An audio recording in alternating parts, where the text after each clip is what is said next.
اعوذ باللہ من الشیطان الرجیم بسم اللہ الرحمن الرحیم الحمدللہ رب العالمین والصلاة والسلام علی اہل بیتہ الطیبین الطاہرین المعصومین اما بعد فقد قال الحکیم فی کتابہ المجید وفرقانہ الحمید بسم اللہ الرحمن الرحیم وما خلقنا السماوات والارض وما بینہما لاعبین ما خلقناہما الا بالحق وَلَكِنَّ أَكْثَرَهُمْ لَا يَعْلَمُونَ۔ ہم نے سورہ دخان کی جس آیت کی آج تلاوت کی ہے اس میں آیت نمبر 16 ہے، اس میں اللہ تعالیٰ فرماتا ہے کہ وَمَا خَلَقْنَا السَّمَاءَ وَالْأَرْضَ وَمَا بَيْنَهُمَا لَاعِبِينَ۔ بڑی قرآن مجید کی یہ اہم آیت ہے اور ہمارا تھوڑا سا وقت جو ہے وہ اس میں آج ضائع ہو گیا ہے، جس کی وجہ سے اس کو کمپلیٹ کرنا تھوڑا مشکل ہے، لیکن اس آیت کو سمجھنا بہت ضروری ہے۔ اس سے پہلے یہ بنی اسرائیل کے لوگ انہوں نے یہ کہنا شروع کیا کہ ہمیں صرف ایک ہی مرتبہ موت آئے گی، یعنی جب ہم اس دنیا سے جائیں گے اور جب ہمیں موت آئے گی تو اس کے بعد ہم ہمیشہ کے لیے جو ہے وہ وینش ہو جائیں گے اور اس کے بعد ہماری کوئی زندگی نہیں ہے۔ تو اس کا مطلب ہے وہ آخرت کا انکار کر رہے تھے، وہ قیامت کا انکار کر رہے تھے، اور وہ یہ کہہ رہے تھے کہ اس دنیا میں ہماری ایک زندگی ہے اور ایک موت ہے۔ اس کے جواب میں اللہ تعالیٰ جو ہے وہ بڑا امپورٹنٹ ایک استدلال کرتا ہے معاد کے اوپر اور قیامت کے اوپر اور آخرت کے اوپر۔ یہ اس لحاظ سے ہمارے لیے اہم ہے کہ ہمارا آلریڈی یہ عقیدہ ہے کہ ہم اللہ پر ایمان رکھتے ہیں، انبیاء پر ایمان رکھتے ہیں اور ہم قیامت اور آخرت پر ایمان رکھتے ہیں، لیکن ہمارے پاس جب ہم اللہ تعالیٰ کے وجود کو ثابت کرنا چاہتے ہیں تو قرآن مجید میں فطرت کے راستے سے اور نظم کے راستے سے، یعنی ایک انٹیلیجنٹ ڈیزائنر ہے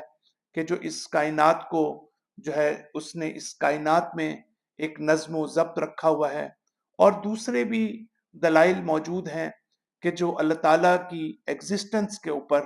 جو ہے ہمارے پاس قرآن مجید میں موجود ہیں۔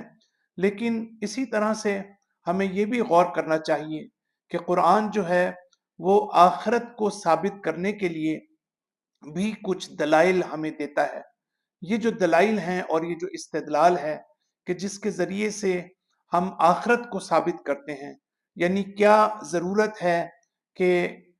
ہم ایک آخرت، ایک قیامت اس کے قائل ہو جائیں اور اس کا ہمارا عقیدہ ہو؟ کیا یہ کافی نہیں ہے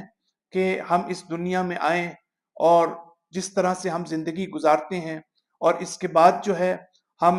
اس دنیا سے چلے جائیں اور ہمیشہ کے لیے ہم جو ہیں وہ فنا ہو جائیں؟ قرآن یہاں پر آ کر آخرت کے بارے میں ایک استدلال پیش کرتا ہے، اور قرآن یہ کہتا ہے کہ اگر عالم جو ہے وہ بقا موجود نہ ہو، جہاں آپ نے ہمیشہ باقی رہنا ہے، جہاں آپ کی ایک ایٹرنل لائف ہوگی، اور یہ عالم کہ جس کو عالم فنا کہتے ہیں، کہ جو ایسا ہے کہ جس نے بالآخر فنا ہو جانا ہے، تو اللہ تعالیٰ کہتا ہے کہ اس کا مطلب یہ ہوگا کہ یہ کائنات جو ہے وہ بغیر کسی مقصد کے بنی ہے، یہ پرپز لیس کائنات ہے، اس کا کوئی ہدف اور مقصد نہیں ہے۔ اگر ہم یہ بات کرتے ہیں، اب آپ ریلیشن دیکھیں جو قرآن یہاں پر قائم کرنا چاہتا ہے۔ قرآن یہ کہتا ہے کہ اگر آخرت ہوگی تو آپ یہ کہہ سکتے ہیں کہ یہ خلقت جو ہے وہ پرپز فل ہے۔ اگر ہم آخرت کو اس میں سے ہٹا دیتے ہیں، عالم بقا کو اس میں سے ہٹا دیتے ہیں، جزا و سزا کے نظام کو ہٹا دیتے ہیں، تو اس کا مطلب یہ ہے کہ صرف یہ دنیا رہ جائے گی، اور اگر ہم صرف اس دنیا کی بات کریں گے تو وہاں پر ہم یہ کہیں گے کہ اس کے پیچھے کوئی حکمت نہیں ہے، اس کے پیچھے کوئی وزڈم نہیں ہے، اور یہ جو ہے ایک قسم کا کھیل ہے جو اس دنیا میں رچایا گیا اور جو بنایا گیا۔ تو یہ قرآن یہ کہتا ہے کہ عالم بقا جو ہے، جہاں آپ نے باقی رہنا ہے، اس کے ساتھ مل کر جب اس دنیا کو آپ دیکھیں گے، اس دنیا کو جو ہماری میٹیریل ورلڈ ہے، تب آپ کہہ سکتے ہیں کہ اس خلقت کے پیچھے جو ہے ایک حکمت موجود ہے، ایک وزڈم موجود ہے، ایک ہدف اور مقصد موجود ہے۔ یہ ایک بنیادی اپروچ ہے قرآن کی جو یہاں پر جو ہے ہم دیکھتے ہیں۔ اور دو لفظ قرآن استعمال کرتا ہے، ایک یہ کہ وما خلقنا السماء والارض وما بینہما لاعبین، ہم کوئی we are not in play when we are creating this universe. اللہ کہتے ہیں کہ ہم کوئی کھیلنے والے نہیں ہیں، ہمیں کسی کھیل کے لیے جو ہے وہ کسی امیوزمنٹ کے طور پر، کسی کھیل کے طور پر ہم نے اپنا دل بہلانے کے لیے اس دنیا کو خلق نہیں کیا ہے۔ یہ لفظ استعمال ہوا ہے لاعبین، یعنی ہم کوئی کھیلنے والے نہیں ہیں کہ تاکہ ہمیں جس طرح ہم ہماری مثلا کچھ گیمز ہیں ہم کھیلتے ہیں، ہماری سرگرمیاں ہوتی ہیں، تو اس سے کیا ہوتا ہے ہمارا تھوڑی دیر کے لیے دل بہل جاتا ہے، ہماری تھوڑا سا ہمیں سکون ملتا ہے جب ہم کوئی گیم کھیلتے ہیں، جب کوئی ایکسرسائز کرتے ہیں۔ اللہ تعالیٰ یہی کہنا چاہتا ہے کہ تم مجھے اپنے اوپر جو ہے وہ کمپیئر مت کرو۔ اس کا مطلب یہ نہیں ہے کہ جو ہم نے اس کائنات کو خلق کیا اور اس کے پیچھے کوئی پرپز نہیں ہے۔ افحسبتم انما خلقناکم عبثا، کیا تم یہ تصور کرتے ہو کیا ہم نے تمہیں بغیر مقصد کے خلق کیا ہے؟ تو یہ قرآن جب یہاں پر کہتا ہے تو ہمیں آگے بڑھنے کے لیے پہلے دو تین مثالوں کو میں آپ کے سامنے رکھنا چاہتا ہوں۔ پہلے تو جو لفظ استعمال کیا ہے، جیسے قرآن کہتا ہے انما الحیات الدنیا لعب و لہو، کہ جو حیات دنیا ہے، یہ جو دنیا کی زندگی ہے، یہ لہو و لعب سے زیادہ کچھ نہیں ہے۔ تو یہاں پر بھی لاعبین کا لفظ استعمال کیا گیا ہے، یعنی پلے۔ تو لعب کا مطلب جو ہے، تو ہم اس کو تھوڑا سا ایکسپلین کریں تو وہ یہ ہے کہ ایک ہمارے پاس لہو ہے، ایک لعب ہے۔ یعنی قرآن جب اس لفظ کو استعمال کرتا ہے، جیسے بچے ہوتے ہیں وہ کوئی اپنا کھیل شروع کرتے ہیں، بالکل چھوٹے بچے، تو وہ آپ دیکھیں کہ ان کے پاس جو کھلونے ہوتے ہیں اس سے وہ گھر بناتے ہیں، اور گھر بنانے کے بعد اس گھر کو جو ہے وہ دوبارہ توڑ دیتے ہیں۔ اسی طریقے سے وہ مثلا فرض کرتے ہیں کہ دو فوج بناتے ہیں اور ان کو آپس میں لڑاتے ہیں، اور اس کے بعد جو ہے وہ پھر اس کو کھیل کو دوبارہ ختم کر دیتے ہیں، جس کو ہم کہتے ہیں کہ بساط کا الٹنا۔ تو یہ جو ہے یہ بچوں کا ایک کھیل ہے جو کوئی جس کے پیچھے آپ کو حکمت نظر نہیں آئے گی، لیکن ہمارے اندر ایک قوت پائی جاتی ہے جس کو قوت خیال کہتے ہیں، جس کو قوت وہم کہتے ہیں۔ تو بچوں میں یہ جو امیجینیٹو پاور ہوتی ہے، یہ اس کی تسکین کے لیے ان کے لیے بہت ضروری ہے کہ وہ اس طرح کی ان کے پاس ایکٹیویٹیز ہوں، اس طرح کے ان کے پاس گیمز ہوں۔ لیکن آپ یہ نہیں کہہ سکتے کہ اس کے پیچھے جو ہے کوئی حکمت موجود ہے، یعنی اس کے پیچھے کوئی عقل و دانش موجود ہے۔ ٹھیک ہے، وہ بچوں کا کھیل ہے۔ تو یہ ایک مثال ہے کہ جب ہم دیکھتے ہیں کہ ان اٹ سیلف اگر آپ اس گیم کو دیکھیں، ان ایکٹیویٹیز کو دیکھیں تو وہ پرپز لیس نظر آئیں گی، لیکن بچے کے کانٹیکسٹ میں دیکھیں گے تو کم سے کم یہ ہے کہ اس کی جو امیجینیٹو پاور ہے، اس کی جو قوت خیال ہے، اس کی جو قوت وہم ہے، اس کو ایک تسکین حاصل ہوتی ہے۔ پھر ہم دوسری مثال ہم دیکھتے ہیں۔ دوسری مثال یہ ہے کہ ایک شخص ہے، ہم لوگ ہیں اپنی زندگی میں گھر خریدتے ہیں یا جب ہم گھر بناتے ہیں، تو جب ہم گھر بناتے ہیں تو وہاں پر آپ یہ کہہ سکتے ہیں کہ اس کے پیچھے ایک پرپز موجود ہے۔ میں اپنا گھر بناتا ہوں تاکہ میں اپنے گھر میں رہ سکوں، اپنے گھر میں تاکہ میں زندگی گزار سکوں۔ تو یہ ایک قسم کا جو ہے وہ آپ کا مقصد ہے، آپ کا ہدف ہے، آپ کی حکمت ہے، آپ کی عقل جو ہے وہ اس میں استعمال ہو رہی ہے۔ لیکن اگر آپ خود گھر سے پوچھیں، مثلا فرض کریں کہ یہ سینٹر ہم نے بنایا، تو سینٹر بنانے والے جو ہیں ان کے پیچھے حکمت تھی، ان کے پیچھے عقل تھی، ان کے پیچھے جو ہے وہ کوئی نہ کوئی پازیٹیو اپروچ تھی جس میں آپ کی انٹلیکٹ، آپ کی ریزننگ جو ہے وہ انوالو تھی۔ لیکن اگر آپ ان دیواروں سے پوچھیں، آپ ان دیواروں سے پوچھیں، برک سے پوچھیں، جس چیز سے یہ میٹیریل بنا ہے، اگر آپ اس سے پوچھیں تو ان کے نزدیک کوئی ہدف نہیں تھا۔ یعنی یہ برکس اور جو کچھ بھی میٹیریل استعمال ہوا ہے، یہ جس حالت میں بھی تھا اور اب جس حالت میں بھی ہے، اس سے اس میٹیریل کو کوئی فرق نہیں پڑتا، اس میں آپ کو کوئی مقصد اور آپ کو ہدف کوئی نظر نہیں آئے گا۔ تو آپ نے دیکھا کہ آپ اپنے کانٹیکسٹ میں تو آپ کہہ سکتے ہیں کہ آپ کا ایک مقصد تھا اس سینٹر کو بنانے کا، آپ کا ایک مقصد تھا ایک گھر کو بنانے کا، لیکن اس کے اپنے کانٹیکسٹ میں اگر آپ دیکھیں تو آپ کو کوئی مقصدیت اس کے اندر نظر نہیں آتی، اس میں کوئی گروتھ نظر نہیں آتی، اس میں کوئی ڈیولپمنٹ نظر نہیں آتی۔ لیکن اب میں آپ کو ایک تیسری مثال دیتا ہوں جو بہت امپورٹنٹ ہے۔ تیسری مثال یہ ہے کہ ایک جو زراعت جب آپ کرتے ہیں، جب زمین میں بیج بوتے ہیں، تو وہ زمین میں جو بیج ہے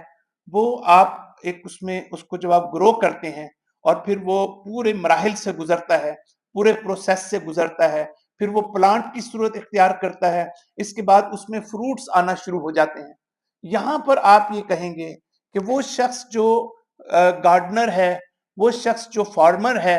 اس کے کانٹیکسٹ میں تو ایک حکمت ہے، اس نے ایک حکمت کے تحت یہ سارا کام کیا ہے تاکہ لیکن اگر آپ خود اس ایکشن یعنی جو بیج کا بونا اور پلانٹ کا نکلنا اور فروٹ کا آنا اور اس درخت کا بڑا ہونا اور اس کا پروان چڑھنا، اگر آپ اس کے کانٹیکسٹ میں بھی دیکھیں تو آپ اس میں ایک قسم کی گروتھ دیکھیں گے، ایک قسم کی ڈیولپمنٹ دیکھیں گے، ایک قسم کے مختلف سٹیجز اس کے اندر آپ جو ہے وہ دیکھیں گے۔ تو اب ہم یہاں پر آ کر یہ کہنا چاہتے ہیں کہ اللہ تعالیٰ یہ کہنا چاہتا ہے کہ جب میں کوئی چیز خلق کرتا ہوں تو میری خلقت کا مقصد یہ نہیں ہوتا کہ میں اپنی کسی احتیاج کو پورا کرنا چاہتا ہوں، اپنی کسی کمی کو پورا کرنا چاہتا ہوں، بلکہ میں جب کسی چیز کو خلق کرتا ہوں تو اس خلقت کے اندر میں اس کو اس کے کمال تک پہنچانا چاہتا ہوں۔ جب کوئی چیز خلق ہو جاتی ہے تو اس کو اس کے کمال تک پہنچانا، اس کی پرفیکشن تک پہنچانا اس کے اپنے حساب سے۔ یعنی مثلا ایک درخت جو ہے، جس چیز کا بھی درخت ہے، اگر وہ سیب کا درخت ہے، اگر وہ کسی اور پھل کا درخت ہے، آم کا درخت ہے، تو اس کی ایک میکسیمم پرفیکشن کی لیول ہے، میں اس پرفیکشن تک اس کو پہنچانا چاہتا ہوں۔ اسی طریقے سے جانور ہیں، حیوانات ہیں، اسی طرح انسان ہے۔ انسان کے اندر اللہ تعالیٰ جب انسان پیدا ہوا تو اس کے اندر پوٹینشلز پائی جاتی ہیں، اس کے اندر جو ہے صلاحیتیں پائی جاتی ہیں۔ ان صلاحیتوں کو اجاگر کرنا، ان پوٹینشلز کو ایکٹیویٹ کرنا، تو یہ ایک قسم کے جو ہے اللہ تعالیٰ کہتا ہے کہ میں نے تمہیں خلق کیا ہے تاکہ تمہیں تمہارے کمال تک پہنچا دوں، جو تمہارے لائق ہے، جو تمہاری شخصیت کے مطابق ہے، جو تمہارے وجود کے مطابق ہے۔ تو جب ہم یہاں پر آ کر پہنچتے ہیں تو اللہ تعالیٰ یہ کہتا ہے کہ یہ کائنات جو ہے جو میں نے خلق کی ہے، اگر ہم اس کو اسی طرح رکھیں، اور میں اب یہ اصل استدلال ہے قرآن کا کہ میں ایک انسان کو خلق کرتا ہوں، اس کائنات کو خلق کرتا ہوں، اس کے بعد اس کو موت آ جاتی ہے، پھر میں کسی اگلے کو خلق کرتا ہوں، پھر اس کو موت آ جاتی ہے، پھر میں اس کو خلق کرتا ہوں، پھر اس کو موت آ جاتی ہے۔ تو اس کا مطلب یہ ہے کہ یہ تو ایک عبث اور پرپز لیس دنیا ہوئی۔ یہ کیا مقصد ہوا کہ میں نے اتنی عظیم کائنات بنائی ہے، اتنی پیچیدہ کائنات بنائی ہے، اتنی امپورٹنٹ اس کے اندر چیزیں رکھی ہیں اس کائنات کے اندر، اور اس کا مقصد صرف یہ ہے کہ چند لوگ آئیں اور کھائیں اور پئیں اور اس کے بعد جو ہے ایک خاص عمر میں اس دنیا سے وہ چلے جائیں۔ یعنی وہ ڈیولپمنٹل پروسیس کہاں پہ ہے؟ وہ چیز جو آپ کو انتہائی کمال تک لے کے جائے، تو وہ چیز گرو کرنا، آپ کی نرچرنس، آپ کی ڈیولپمنٹ، آپ کی ریفائنمنٹ جو ہے، وہ اگر آخرت کو آپ شامل نہیں کریں گے، اگر آپ کی زندگی جو ہے وہ آگے نہیں بڑھے گی، آپ عالم قبر میں، عالم برزخ میں اور عالم قیامت تک آپ جب نہیں جائیں گے، تو پھر اس کا مطلب ہے کہ یہ دنیا جو ہے آپ کی پرپز لیس ہے، اس کا کوئی مقصد نہیں ہے، ایک قسم کا کھیل ہے، یہ ایک کھیل سے زیادہ کچھ نہیں ہے۔ میرا دل چاہا، میں نے انسانوں کو بنا دیا، انہوں نے آئے، کھائے پیے، تحقیق کی، نوکری کی، جاب کی، یہ کیا وہ کیا، اس کے بعد وہ اس دنیا سے چلے گئے۔ وہ کہتے ہیں کہ ہم، جیسے میں نے مثال دی آپ کو بیج کی، کہ اس پلانٹ کا ہر مرحلے پر آپ ایک ڈیولپمنٹ دیکھ رہے ہیں، تو اسی طریقے سے اللہ تعالیٰ کہتا ہے کہ اس عالم فنا کو عالم بقا کے ساتھ جو ہے متصل کرنا جو ہے وہ بہت ضروری ہے۔ یہ ورنہ ایسا ہوگا کہ جیسے ہم صرف ایک قسم کے کھلاڑی ہیں، ایک قسم کا گیم ہے اور کھیل ہے جو ہم کھیلنا چاہتے ہیں۔ تو یہ کہنے کے بعد اللہ تعالیٰ جو ہے، انشاءاللہ میں کل اس کے کچھ اور اینگل بھی ہیں، اس کی طرف بھی اشارہ کروں گا۔ تو اللہ تعالیٰ یہ بتانا چاہتا ہے کہ ہر چیز جو میں نے خلق کی ہے اس کا ایک ایسپیکٹ جو ہے وہ ایٹرنل ہے، اور ایک جو ہے وہ فنا ہو جانے والا ہے، وہ تباہ ہو جانے والا ہے۔ تو جو ڈیوائن پرسپیکٹو ہے وہ جیسے اللہ تعالیٰ قرآن مجید میں کہتا ہے کہ ما عندکم ینفد وما عند اللہ باق، جو تمہارے پاس چیز موجود ہے وہ ختم ہو جانے والی ہے، جو اللہ کے پاس چیز موجود ہے وہ موجود رہنے والی ہے، باقی رہنے والی ہے۔ پھر اللہ تعالیٰ کہتا ہے کہ یوم تبدل الارض غیر الارض والسماوات، کہ یہ زمین جو ہے وہ ٹرانسفارم کر جائے گی۔ دیکھیں یہ بڑی امپورٹنٹ قرآن کی آیت ہے۔ اللہ تعالیٰ یہ نہیں کہہ رہا کہ یہ زمین تباہ ہو جائے گی، یہ دنیا تباہ ہو جائے گی، بلکہ اللہ تعالیٰ کیا کہتا ہے، یہ آسمان، یہ زمین اور جو کچھ بھی ہے یہ دراصل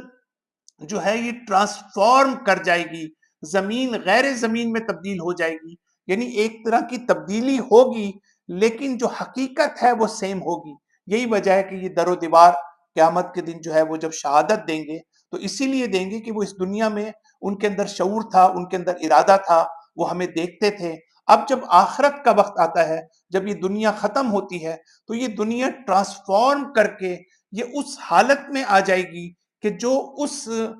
ماحول اور اس ریلم کے مطابق ہوتا ہے۔ انسان بھی اس مرنے کے بعد، قرآن یہ کہنا چاہتا ہے کہ یہ انسان بھی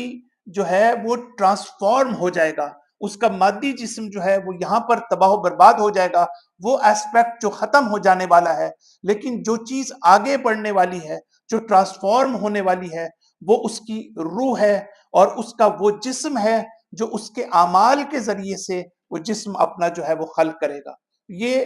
نقطہ جو ہے وہ بہت ضروری ہے کہ ایک ڈیولپمنٹ کا پورا پروسیجر ہے، یعنی موت تک اگر آپ کی زندگی ہو اور اس کے بعد آپ ٹرانسفارم نہ کریں تو اس کا مطلب ہے کہ آپ کی یہ دنیا پرپز لیس ہے، کہ آپ آئیں اور مر جائیں، پھر کچھ لوگ آئیں پھر مر جائیں پھر زندہ ہو، یہ تو کوئی دنیا نہ ہوئی۔ لہٰذا اس نظام کو اللہ تعالیٰ یہاں پر ہمارے لیے ہمیں جو ہے وہ بیان کرنا چاہتا ہے اور بتانا چاہتا ہے۔ اب یہ وہ جگہ ہے جہاں پر قرآن کا ایک اور استدلال شروع ہوتا ہے، اور قرآن یہ کہتا ہے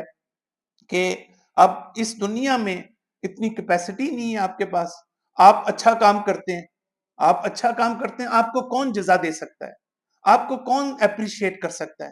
آپ کو کون آپ کو اس کا صلہ آپ کو دے سکتا ہے۔ بڑے بڑے لوگ ہیں جو بڑی خدمت کرتے ہیں، اس دنیا میں کیپیسٹی نہیں ہے۔ جو دنیا میں ظلم کرتے ہیں، جو دھوکہ دیتے ہیں، جو جھوٹ بولتے ہیں، جو فریب دیتے ہیں، جو دوسروں کے حقوق کو سلب کرتے ہیں، جو قتل و غارت گری کرتے ہیں، آپ مجھے بتائیں کہ یہ جو قاتل ہیں جیسے یزید ہے، جیسے فرعون ہے، اور اس طرح کے ہر دور میں ہمارے سامنے موجود ہیں، آج کے دور میں بھی موجود ہیں، لیکن مجھے بتائیں کہ ان کو آپ کیا سزا دے سکتے ہیں؟ کیا زیادہ سے زیادہ اگر یہ قانون کی گرفت میں آ بھی جائیں تو آپ ان کو ایگزیکیوٹ کر دیں گے، آپ ان کو ہینگ کر دیں گے، لیکن یہ ان کے جرم کی سزا نہیں ہے، کیونکہ اس دنیا میں وہ کیپیسٹی نہیں ہے کہ ظالم کو اس کے ظلم کی سزا مل سکے اور ایک مظلوم کو اس کی مظلومیت کا اجر مل سکے۔ اس لیے کہ آپ پر کسی نے ظلم کیا اور اس کے بعد آپ جو ہیں سوائے اس کے کہ آپ برداشت کریں، صبر کریں، اس کے علاوہ آپ کے پاس کچھ نہیں ہے۔ اس لیے آپ کی لائف کو میننگ فل بنانے کے لیے، تاکہ آپ ہوپ لیس نہ ہو جائیں، تاکہ آپ کے پاس کوئی نہ کوئی ایسی جگہ ہو کہ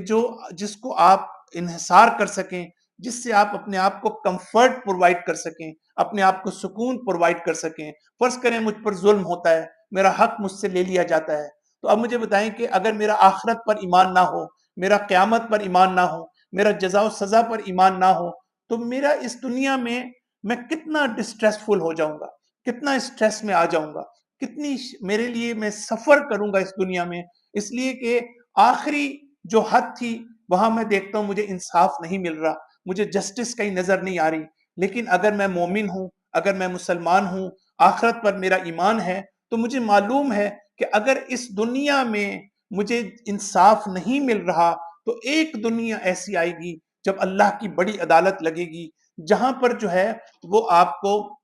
جو ہے آپ کے اوپر ہونے والے ظلم کا آپ کو جزا ملے گی، اور جو ظالم ہے اس کے ظلم کی حقیقتاً جیسے ہم نے قرآنی آیت پڑھی جس میں اللہ تعالیٰ کہتا ہے کہ تم اصل عذاب کے لیے تیار ہو جاؤ۔ یہ تمہیں عذاب جو یہاں دیا جا رہا ہے اگر میں ہٹا بھی دوں تم سے، لیکن جو آخرت کا عذاب ہے تو یہ